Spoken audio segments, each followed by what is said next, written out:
महत्वाची मोठी बातमी बघूया। पुण्याच्या हवेलीमधल्या सहाय्यक दुय्यम निबंधकांचं निलंबन करण्यात आलेलं आहे। विद्या बडे सांगळे यांचं निलंबन करण्यात आलंय।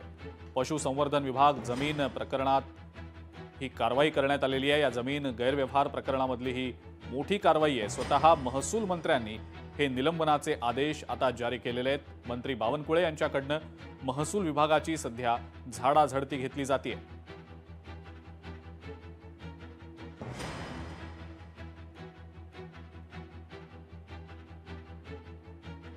चेतन ननावरे आपले प्रतिनिधी या संदर्भातली अधिक माहिती आपल्याला देत आहेत। चेतन, पुण्याच्या हवेलीतल्या सहाय्यक दुय्यम निबंधकांचं निलंबन करण्यात आलेलं आहे आणि स्वतः महसूल मंत्र्यांनी या संदर्भातली कारवाई करत हे आदेश काढल्याचं समजतंय आणि इतरही म्हणजे महसूल विभागातल्या इतरही बाबींची आणि अधिकाऱ्यांची झाडाझडती स्वतः बावनकुळे घेत आहेत असंही समजतंय। चेतन, तपशील काय या सगळ्या संदर्भातला?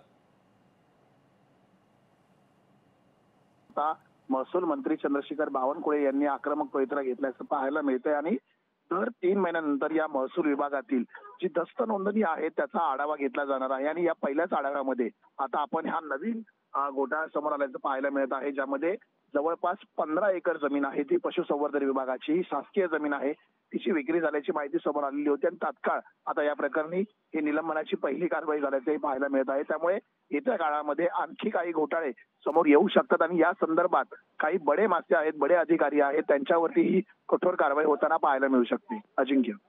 चेतन, धन्यवाद सविस्तर माहिती आपण दिलीत त्याबद्दल।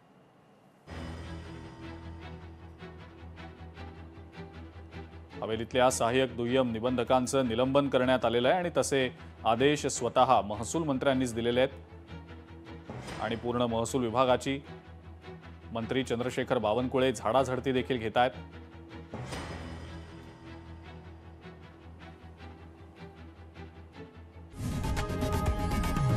लोकशाही मराठी ऐका, पहा, जागरूक रहा।